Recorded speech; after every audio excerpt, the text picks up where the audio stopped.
After this video, you might never look at a thirst trap the same way again. You're probably going to be scrolling through Instagram, TikTok, YouTube, seeing all of the hot girls doing their thing and just knowing what's really going on behind the scenes. And once you see it, you can't unsee it. Sorry, I'm out of breath. Why am I out of breath? I'm not used to doing all of this talking. In this video, we're unpacking how childhood hypersexualization and desirability politics shape our bodies, our choices, and our sense of worth, and why true freedom lives outside of the gaze. Desirability for so many women is the most accessible form of privilege, or the most seemingly accessible form of privilege. And to some of you, criticizing it can feel like someone is trying to come for your bag, your livelihood, or even your sense of self. And there's a reason for that. And we're going to unpack it. My name is Cassandra, and welcome to my temple, home of ancestral liberatory narratives, basically thoughts that disrupt systems of oppression and restore us to the dignity, power, and freedom of our lineages. So, few disclaimers. It is so important for you guys to understand that this video is not trying to shame anyone who enjoys expressing their sexuality. That is not the issue. The issue is not sexual expression. The issue is when sexual desirability becomes the only acceptable or rewarded identity. Number two, I have this weird aversion to telling people what they should do with their bodies. So I need you to know that that is never the goal with this podcast or with my YouTube channel. That is never what I'm trying to say. I'm not trying to get you to change. I just want to start a conversation and get our minds working on what it really means to be liberated. Number three, my definition of women includes trans women and femmes, and if you have a problem with that, you can get the fuck out. So let's talk about why hypersexualization and desirability are so problematic.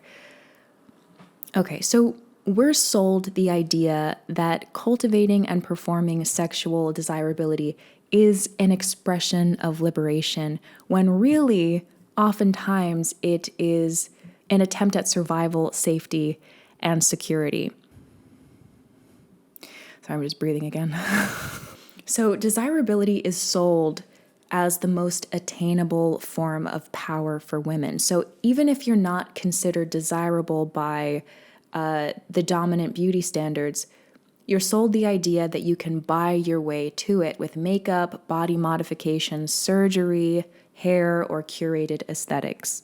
This illusion fuels an industry that generates hundreds of billions of dollars in revenue every year. And it's rooted in the promise that desirability equals protection, access, and upward mobility. Visual narratives from the media gaze are often internalized before we're even exposed to the beautiful and rich values of our lineages.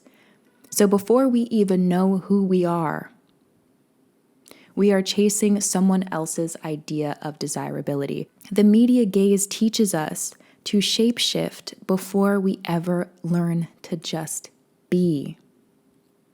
We internalize these narratives so deeply that we treat the cultivation and performance of desirability as empowerment, like it's something we choose to do. But for so many of us, it is less about choice and more about trying to stay visible, valuable, and safe in systems that would otherwise ignore or punish us. Hypersexualization is when a person, especially a girl or woman, is seen primarily through a sexual lens, usually without consent and often well before they're developmentally ready. It reduces them to a body, a fantasy, or an object, denying them their full humanity, safety, and agency.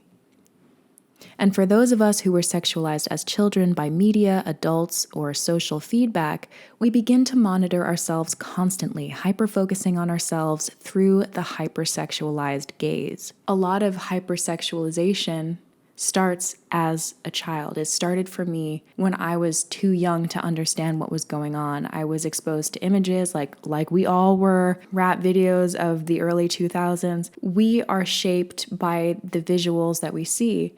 And not only that, but I went through puberty quite early. The feedback I got of my body changing made me feel like the little girl inside of me was not being seen.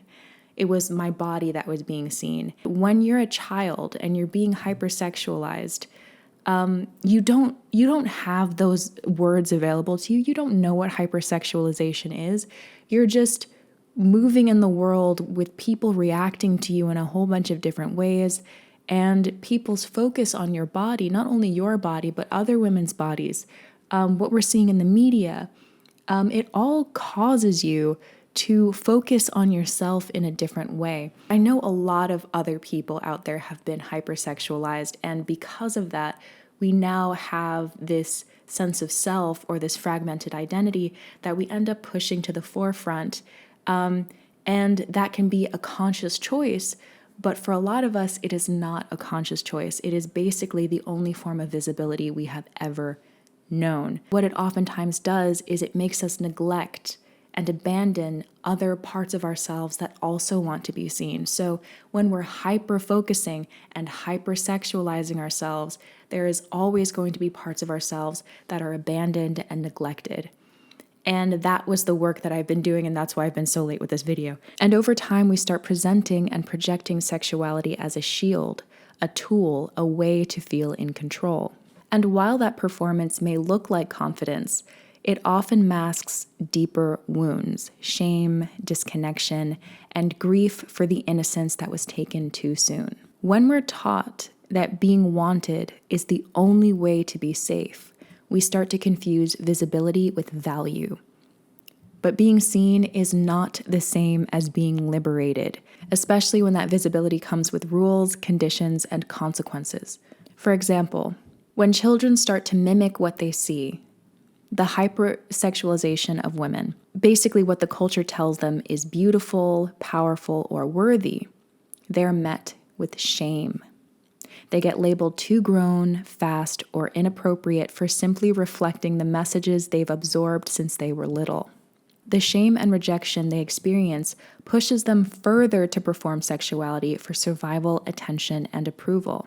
It can begin before puberty and cause deep trauma, body shame, and disconnection from family, and therefore security. Hypersexualization teaches constant self-surveillance, disconnection from the body, and internalized shame, often before we even have the language to name what's happening.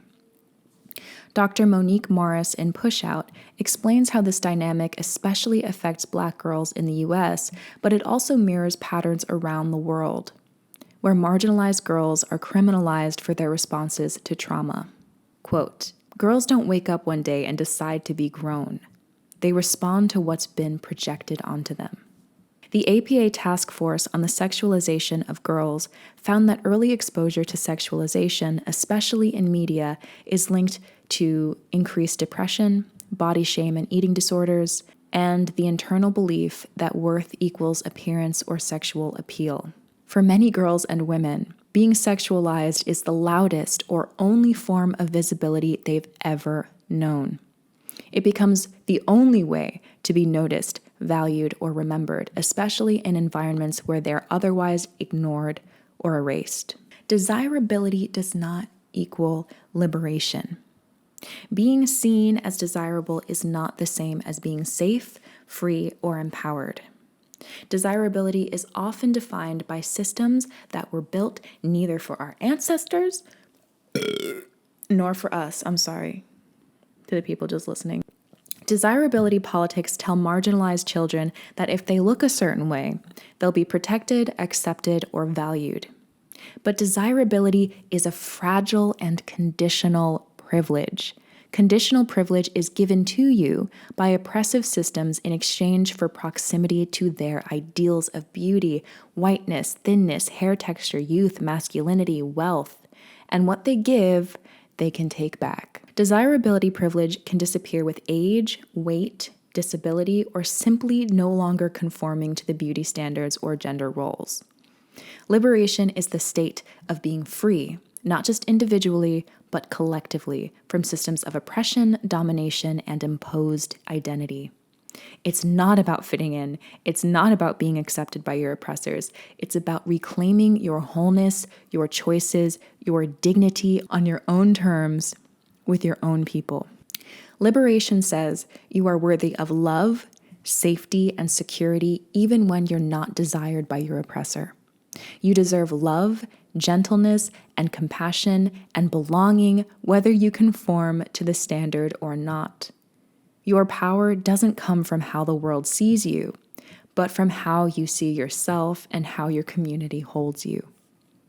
Bell Hooks put it this way: power that depends on domination, performance, or proximity to the oppressor is not real power.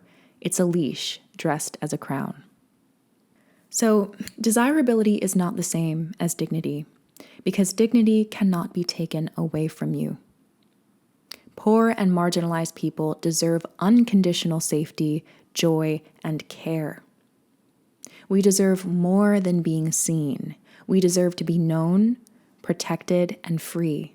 Self-hypersexualization is often a trauma response. It's a learned survival strategy in a world where being seen as sexy can feel like the only way to be seen at all. And there is nothing wrong with wanting to be wanted or wanting to feel beautiful. The issue is when desirability becomes the only currency we can trade to be seen, heard, or safe. So when we talk about girls being too grown, or when we see a woman that is loudly embracing her sexuality, we have to ask, is this the only form of visibility she's ever known? And is this freedom or survival? Because when desirability is the only open door, or seemingly the only open door, it usurps everything else possible: better education, financial literacy, creativity, originality, purpose, wholeness. Cultivating desirability can blind us to all of the other ways we could be powerful, fulfilled, and liberated, because the truth is, we all want to live beyond the tiny boxes these oppressive systems put us in. And every single one of us has a destiny way too big to fit inside of them. So, if this resonated with you, I'd love to hear your story. Did you experience something similar growing up? How did it shape the way you see yourself today? And what does liberation look like for you now? How do you think we can create safer spaces for girls coming up behind us? Leave a comment below. I want this to be a real conversation, not just a monologue.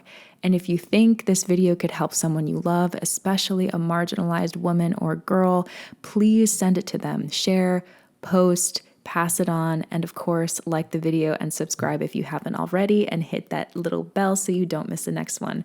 This space is for all of us. I'll see you in the next one. Bye.